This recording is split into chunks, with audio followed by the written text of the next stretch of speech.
morning to all of you. I hope you all are doing well during the lockdown. Well, I am Pallavi Gehlot, your English educator, and today I will explain you the chapter A Truly Beautiful Mind from the book Beehive of Class 9th. ये जो chapter है it is based on one of the very renowned and famous scientist, that is Albert Einstein. कुछ बच्चे इसको pronounce करते हैं Einstein, वो उनके फिजिक्स पे डिपेंड करता है, but I pronounce it as Albert Einstein. ठीक है, इन्हीं के बारे में बताया है इस पूरे चैप्टर में, कैसे वो स्कूल लाइफ में थे, कैसे वो चाइल्डहुड में थे और कैसे अचानक उन्होंने एक मोल्ड लिया जिसमें वो बहुत फेमस साइंटिस्ट बन गए. हर एक बच्चे को शायद बहुत अच्छे से पता है कि एल्बर्ट आइंस्टीन कौन है या कौन थे. Albert Einstein was born on 14th March and the year is it's 1879. 14 मार्च को ये बॉर्न हुए थे और जब ये छोटे थे तो 2.5 साल तक भी ये बोल नहीं पाते थे. जैसे नॉर्मली जो बच्चे होते हैं वो बोलने लगते हैं कुछ एक पर्टिकुलर टाइम पीरियड के बाद, लेकिन ये 2.5 साल तक भी बोल नहीं पाते थे. तो इनके पेरेंट्स को लगा कि पता नहीं हमारा बच्चा कैसा है और बोलता भी नहीं है बाकी बच्चों की तरह. फिर धीरे धीरे जब ये स्कूल गए तो वहाँ पे जो इनके स्कूल में हेडमास्टर थे उन्होंने बोला था कि चाहे कितनी भी क्वालिफिकेशन कर ले एल्बर्ट आइंस्टाइन, बट ये कभी भी सक्सेसफुल नहीं होगी.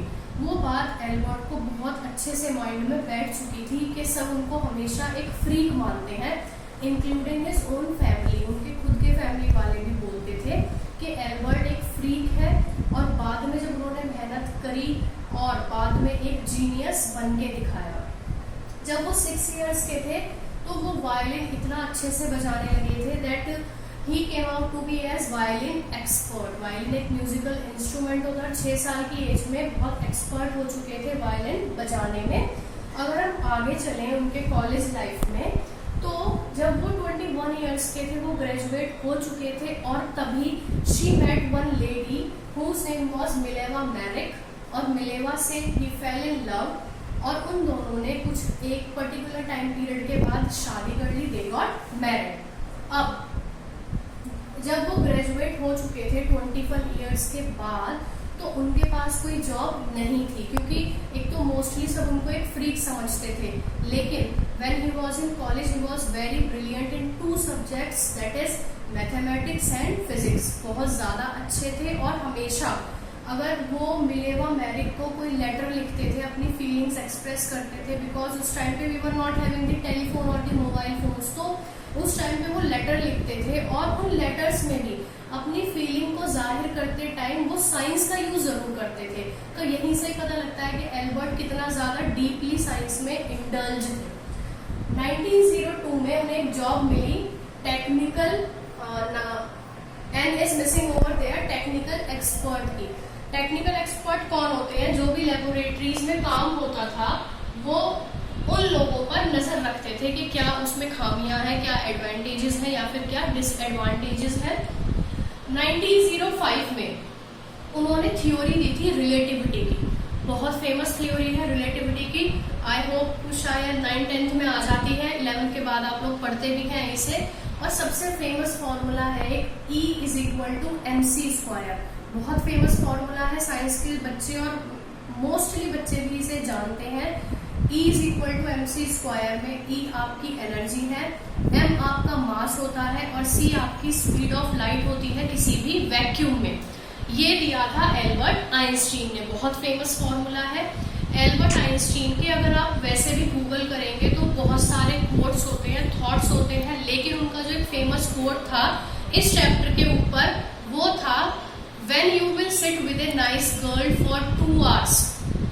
अगर आप किसी अच्छी लड़की के साथ 2 घंटे बैठेंगे, बात करेंगे, तो आपको 2 मिनट लगेंगे बात करने के बाद. टाइम इतनी जल्दी स्पेंड होगा. लेकिन अगर आप एक हॉट स्टोव के पास, गर्म स्टोव के पास 2 मिनट तक बैठेंगे तो आपको लगेगा आपको 2 घंटे हो चुके हैं.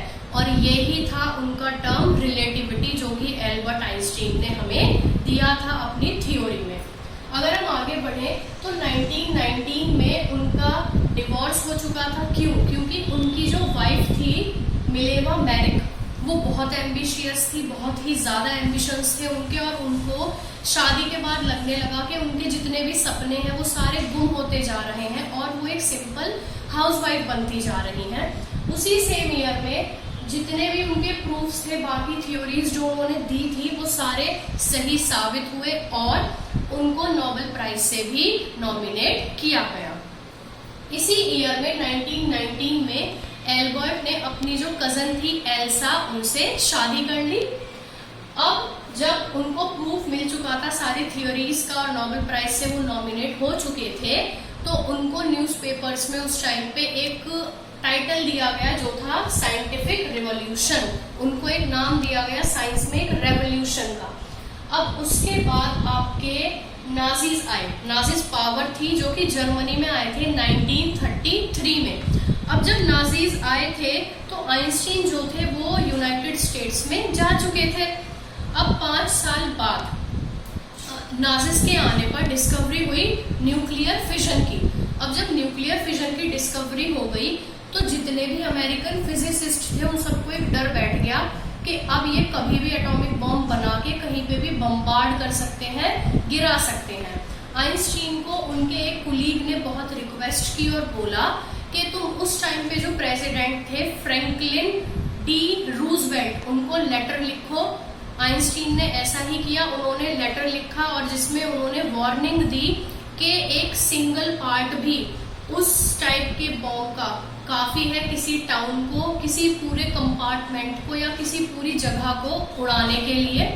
माना भी गया उनका कहना, और इसी बीच में कहना मानने के टाइम पे उनके वर्ड्स फेल नहीं हुए कोई भी इफेक्ट देने में, कहना माना गया। और अमेरिका ने उसी टाइम एक सीक्रेट प्रोजेक्ट प्लान किया और उस सीक्रेट प्रोजेक्ट के अकॉर्डिंग जापान की 2 जगह हिरोशिमा और नागासाकी में बॉम्ब गिराए थे। आप लोगों ने पढ़ा होगा अगस्त 1945 में।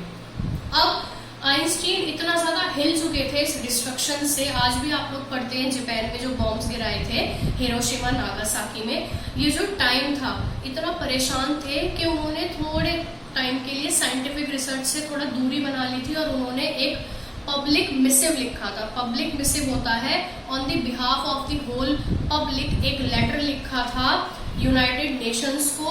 उसमें उन्होंने बोला था कि एक वर्ल्ड गवर्नमेंट बनाई जाए या गवर्नमेंट बनाई जाए, लेकिन इस बार उनकी बात नहीं मानी गई। उन्होंने पॉलिटिक्स में अपना कदम रखना शुरू किया और वो हमेशा से इसके खिलाफ थे, जो भी वॉर होती है या जो भी जितने भी मिसहैप होते हैं। He always wanted to be have in peace, हमेशा शांति चाहते थे और डेमोक्रेसी बनाए रखना चाहते थे। डेमोक्रेसी क्या होती है? Government of the people, to the people, by the people. ये सारे उनके कंसीक्वेंसेस थे। और 1955 में he died at the age of 76 में उनकी डेथ हो चुकी थी। He was celebrated as a visionary. Visionary होता है एक ऐसा इंसान जो फ्यूचर के बारे में बहुत ही स्मार्ट और इंटेलिजेंट तरीके से सोचता है और पूरा वर्ल्ड जो है उनको नाम को बहुत अच्छे से जानता है और उनकी साइंटिफिक रिसर्च आज तक बहुत यूजफुल है लैब्स वगैरह में, और he is considered as scientific genius. This chapter is all about Albert Einstein because उनका जो माइंड था वो सच में बड़ा ब्यूटीफुल था, क्योंकि उन्होंने सारे साइंटिफिक रिसर्च वगैरह साइड में रखे थोड़े टाइम के लिए, सिर्फ पीस के लिए और डेमोक्रेसी के लिए उस जगह से खुद को हटाया था। आई होप आपको इस एक्सप्लेनेशन के बाद क्वेश्चन आंसर्स या समरी सुनने के बाद कोई प्रॉब्लम नहीं होगी। Thank you.